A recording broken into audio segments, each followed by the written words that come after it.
తిరుమలలో గత 5 ఏళ్ల పాలనలో జరిగిన టీడీఆర్ బాండ్ల అవినీతిపై విచారణ కొనసాగుతుంది. మంత్రి నారాయణ ఆదేశాల మేరకు ప్రత్యేక బృందాలను తిరుపతికి వెళ్లాయి. అయితే బాధితులకు సరైన న్యాయం జరిగేలా చూడాలని మంత్రి నారాయణ ఆదేశించారు. టీడీఆర్ బాండ్ల అవినీతిపై బాధితులకు ప్రత్యేక బృందాలకు కలిసి విజ్ఞప్తులు చేస్తున్నారు. దీనిపై మరింత సమాచారం మా ప్రతినిధి కిరణ్ అందిస్తారు.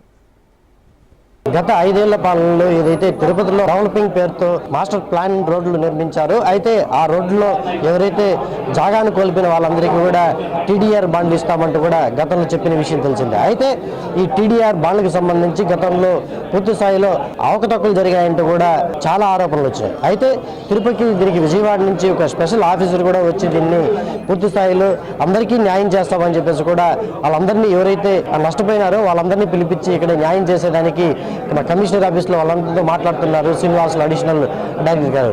అయితే ప్రస్తుతం బాధితులు ఎవరైతే ఉన్నారో వాళ్ళకి అప్పుడు ఏం న్యాయం జరిగింది, ప్రస్తుతం ఇప్పుడు ఏం న్యాయం జరుగుతుంది అనేది ఆ బాధితులను అడిగి మరిన్ని విషయాలు అయితే తెలుసుకునే ప్రయత్నం అయితే చేద్దాం. అంటే చెప్పండి, గతంలో మీకు ఏమి టీడీఆర్ బాండ్లు ఇచ్చారు, ఇప్పుడు వీళ్ళు పిలిపించిన వాళ్ళు మీకు ఏం న్యాయం చేస్తామని చెప్తున్నారు? గత ప్రభుత్వంలో టీడీఆర్ బాండ్ అయితే ఇవ్వలేదు, నోటీస్ అయితే ఇచ్చారు.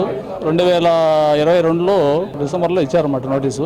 అది రోడ్డు వేశారు. రోడ్డు వేసిన తర్వాత టీడీఆర్ బాండ్ ఇస్తానేసి చెప్పారు. ఆ తర్వాత ఏమైందంటే టీడీఆర్ బాండ్కు ఏదో అక్రమాలు జరిగిందని, స్కామ్ జరిగిందని చెప్పారన్నమాట. దానివల్ల పెండింగ్ పెట్టారు. దానివల్ల కమిటీ వేశారు. కమిటీలో కూడా అయ్యింది. కమిటీ అయినాక ఇప్పుడు కూడా 1 సంవత్సరం అవుతోంది, ఇంతవరకు ఏమి ఇవ్వలేదు. ఈ అడుగుతామంటే వీళ్ళు రెసిడెన్షియల్లో ఇస్తాము కానీ కమర్షియల్లో ఇవ్వమంటారు. అక్కడ రిజిస్ట్రేషన్ ఆఫీసర్ కమర్షియల్ గా అయింది మాకు.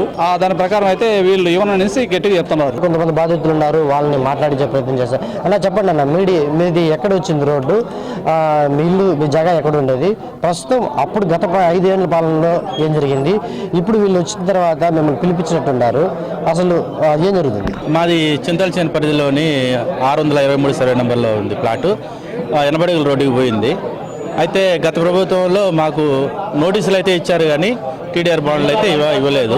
ఆ టీడీఆర్ బాండ్ల కోసం ఇప్పుడైతే మేము పిలిపించారు కాబట్టి మాట్లాడదలుచుకున్నాము. ఇస్తానని చెప్తున్నారా వాళ్ళు? ఇప్పుడు వచ్చి మీకు న్యాయం చేస్తామంటున్నారు? ఇస్తామని చెప్తున్నారు, ఖచ్చితంగా ఇస్తామని. కాస్త టీడీఆర్ బాండ్ల వల్ల అవకతవకలు జరిగాయని చెప్పేసి అని ఆప్ చేశారు. ఇప్పుడైతే ఈ గవర్నమెంట్ వచ్చిన తర్వాత అన్ని కూడా పరిష్కరిస్తాం దగ్గరుండి అని చెప్పేసి అని ఇప్పుడు అందరిని పిలిపించి వాళ్ళకి న్యాయం చేయాలని చెప్పేసి అని ముందుకు వెళ్తున్నారు. చెప్పండి అమ్మా, గత ప్రభుత్వంలో అయితే చాలా అక్రమాలు జరిగినాయి ఈ టీడీఆర్ బాండ్లు ప్రక్రియలు అని చెప్పేసి కూడా అందరూ, మీరు కూడా వ్యక్తం చేస్తారు, ప్రజలు కూడా వ్యక్తం చేస్తారు. అయితే ప్రస్తుతం ఈ టీడీఆర్ బాండ్లకు సంబంధించి సరైన న్యాయం చేస్తామంటూ కూడా హైదరాబాద్ నుంచి ఒక ఆఫీసర్ కూడా వచ్చారు. మీకైనా గతంలో ఏం జరిగింది, ఇప్పుడు ఏం న్యాయం జరగబోతుంది? ఏం న్యాయం జరగలేదు సార్. కాకపోతే మా ఆయన కూడా ఇల్లు కట్టుకోవాలి, 2 పిల్లలు ఉన్నారు అనేసి మా ఆయన ఎంతో కష్టపడి 50 అంకణాలు తీశాడు. అభినయ్ రెడ్డి మాకు 40 అడుగులు వేస్తాననేసి నా బిడ్డల దగ్గర నా దగ్గర సైన్ చేసుకున్నాడు సార్. 40 అడుగులు అనేసి ఇప్పుడు 80 అడుగులు వేశాడు. మీ పిల్లలకు నేను న్యాయం చేస్తానమ్మా అని ఇలా చెయ్యి వేస్తూ మీకు జాబ్ నేను ఇస్తాను అని సైన్ చేయండి అన్నారు. నా బిడ్డలు నేను సైన్ చేశాను. మా హస్బెండ్ కూడా కోల్పోయినాడు సార్. నా పసుపు కుక్క కూడా పోయింది. జానడు జాగా ఉంటే నా బిడ్డలకు ఇల్లు తిరుపతిలో ఉండాలని మా ఆయన ఎంతో కష్టపడి తీసుకున్నాం సార్. గత ప్రభుత్వంలో కూడా ప్రతి ఒక్కరికి కూడా అందరికీ న్యాయం చేసి టీడీఆర్ బాండ్లు అందజేశారు. మీకు మాత్రం ఎందుకు సరైన పత్రాలు లేవా, లేకపోతే ఏమి? లేదు సార్, మా ఒరిజినల్ పత్రాలు సార్. మాకు రిజిస్టర్ గత చంద్రబాబు నాయుడు 2013లో కూడా మాకు రిజిస్ట్రేషన్ చేయించారు సార్. మా పత్రాలు అన్నీ మాది పర్ఫెక్ట్ సార్. అభినయ్ రెడ్డి మాకు మోసం చేశాడు సార్. టీటీడీ ఆయన సృష్టించాడు అంతే సార్. మాకు డబ్బులు ఇవ్వాలా, ఎలాగైనా వీళ్ళకి మోసం చేయాలి అని. నాకు కూడా హార్ట్ ప్రాబ్లం సార్. నేను నా పిల్లలు పెట్రోల్ పోసుకొనైనా సావడానికి సిద్ధంగా ఉన్నాము. మిగతా వాళ్ళైనా బాగుంటారు, అంతే సార్ జరిగేది. డబ్బు కోసము లక్షలు ఖర్చు పెట్టి కోట్లు దోసి తిన్నారు సార్.